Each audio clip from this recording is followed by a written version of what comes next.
qu'est-ce qui a été son magistère, les grands arts de son magistère. Vous voyez, bon, c'est une réflexion à brûle pour point, hein.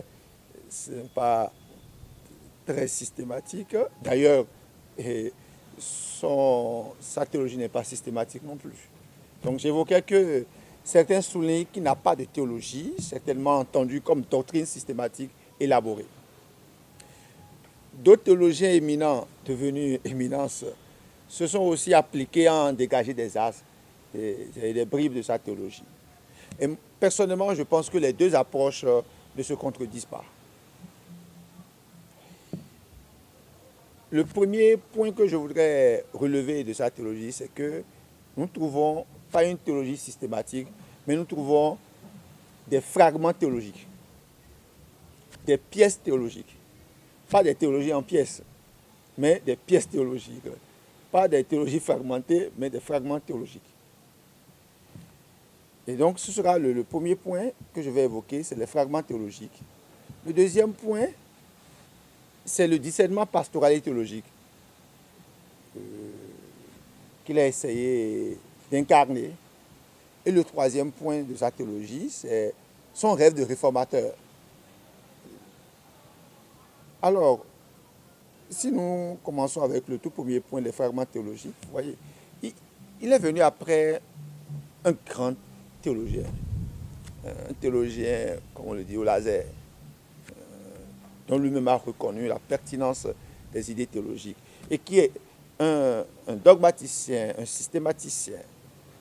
Et face donc à cette grande systématisation de Benoît XVI, nous avons ici des fragments théologiques importants, des pièces théologiques. Et quand je parle de fragments théologiques, des pièces théologiques, ce sont des fragments qui restent aussi à reconstruire, à structurer. Et vous voyez le jeu qu'on appelle les puzzles. Voilà. Donc les fragments sont là. Il revient aux théologiens de les composer, de les recomposer pour élaborer une vraie théologie. Ces fragments théologiques sont axés, pour ma part, sur le contexte, sur la réalité, sur le social. Et le pape François nous a donc rendu sensibles à une théologie de la vie. Vous voyez, la vie est mouvante, à une théologie de la vie. Et la vie dans sa réalité, le réel de la vie. Et ce réel-là, il affronte à l'évangile. Et donc on peut parler d'une théologie pratique ou bien d'une théologie pastorale, mais il est très risqué de faire une pastorale sans profondeur théologique. Nous l'avons vu aussi. C'est très risqué. La doctrine et la pastorale constituent un même acte théologique. Donc la systématisation est fondamentale quant aux principes, mais la mise en application des principes aussi est fondamentale. Et pour moi, je pense que ce qui est prééminent, c'est la systématisation des principes. Parce que sans les principes, on va dans tous les sens. Se contenter seulement aussi de rappeler des principes théologiques, c'est s'enfermer et manquer de témoigner de la compassion de Christ. Et le pape est revenu là-dessus plusieurs fois. Je ne pense pas qu'il ait des choses contre la systématisation. Mais c'est trop facile, vous voyez, d'asséner aux gens. Bon, voilà ce qu'il faut. Mais quand nous avons fini de dire ce qu'il faut aux personnes, et ce qui est fondamental, nous les laissons ou qu'est-ce que nous faisons avec ces personnes? Voilà. Donc, se contenter seulement de rappeler des principes théologiques, c'est s'enfermer, manquer de témoigner de la compassion de Christ. Mais comment peut-on accompagner aussi la vie concrète sans le recours aux principes? On risque alors de réduire l'évangile au social. On risque de ne plus annoncer l'évangile ou d'en faire simplement une approche idéologique.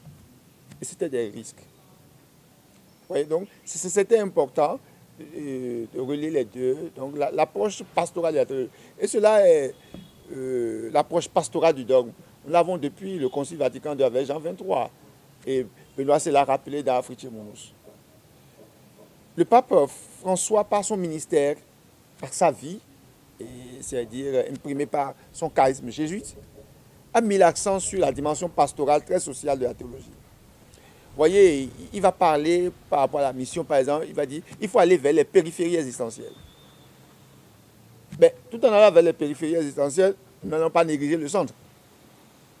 Comment tenir le centre et les périphéries? Voilà. Il nous a parlé de la miséricorde. Vous voyez, dans une théologie sociale, pour éprouver la compassion du Christ, la miséricorde est fondamentale. Donner ce jubilé en 2015 de la miséricorde. Mais là aussi, c'est une miséricorde à appliquer concrètement. Et j'ai fait une communication là-dessus par rapport au cas des abus. C'est-à-dire la mise en marche de cette miséricorde dans ce cas des abus sexuels, et ce n'était pas assez clair non plus, avec les théories de tolérance zéro. Oui, il faut frapper avec fermeté, mais dans le même temps, comment exercer la charité vis-à-vis de ceux qui ont failli et qui restent nos frères. Donc, ce ne sont pas des choses assez simples. Et parce que sinon, rapidement, on peut être pris en otage par le monde médiatique pour donner des paroles qui plaisent, ce que les gens veulent entendre. Vous voyez, à l'époque, Benoît avait fait une lecture très pointue des origines des abus, mais personne n'a voulu l'écouter. Il nous a, dans sa théologie pastorale, sociale, il a mis l'accent sur les pauvres. Les pauvres. Et là, nous avons besoin aussi d'une vue ample des pauvres. Il y a diverses formes de pauvreté. Et vous voyez, et son sens de la compassion a été exprimé par sa présence à Lampedusa. Les migrants qui sont morts dans la Méditerranée, à Lampedusa. Et c'était son premier voyage apostolique, le 8 juillet 2013, à Lampedusa. Et le pape a lancé une couronne de fleurs à la mer devant l'île italienne. C'était son premier voyage. Et là, nous devons être sensibles, nous Africains, c'était nos frères, pour essayer de voir comment faire pour que, pris par le désespoir des situations sociopolitiques, nos jeunes n'aillent pas vers la mort promise. Voilà. Il y a eu d'autres thèmes très chers au pape François. Et bon, des thèmes audibles à notre mot devenu païen. Les thèmes sur l'écologie. Et bon, avec la tentation de plus parler à l'homme, de l'homme ou de la terre que de Dieu. Et face à cette dimension très sociale, certains ont critiqué que cette approche théologique sociale pouvait vider la dimension mystérique de l'Église. Vous voyez, il y a eu des prêtres qui lui ont dit une fois, qui lui ont posé une question une fois en Italie. Et, très Saint-Père, nous avons... Les centres sociaux sont remplis, mais les confessionnaux sont vides. Vous voyez. Et pourtant, c'est le pape qui aura créé 24 heures pour le Seigneur, à la place Saint-Pierre, je crois, le 3e dimanche de Carême. Les confesseurs lui-même, on le voyait avec... Non seulement on l'a vu aller se confesser, on le voyait confessant. Et on a besoin de voir ça aussi chez nous. Voilà, de voir ça chez nous. Donc 24 heures pour le Seigneur. Ou ce curé de France, de Paris, qui disait « Saint-Père, parlez-nous de notre mère, la terre, mais surtout parlez-nous de notre Père des cieux. » Ouais. Donc, c'est-à-dire, les chemins sur lesquels il est allé sont des chemins sensibles. Voilà, ce sont des chemins sensibles. Et là, je pense qu'il y a aujourd'hui le devoir d'une coordination, d'une synthèse à laquelle les théologiens doivent s'adonner. Et à travers cela, je vois là un affrontement commencé depuis le Concile Vatican II entre une certaine forme de sécularisation du salut et une prédication rigoureuse du salut. C'est-à-dire des théologiens qui étaient marqués profondément par Gaudium Spes et donc et l'Église dans le monde de ce temps. Est-ce que l'Église doit s'adapter au monde de ce temps? Et d'autres théologiens qui sont marqués par Lumen Gentium, c'est-à-dire nous sommes appelés à exceller les lumières de la terre. Et c'est là que, bon, de manière caricaturale, on parle de conservateurs, c'est les lumières de la terre, nous avons notre mission, et les autres seraient des progressistes. Bon, ce sont des vues caricaturales un peu, mais qui existent d'une certaine manière dans l'Église.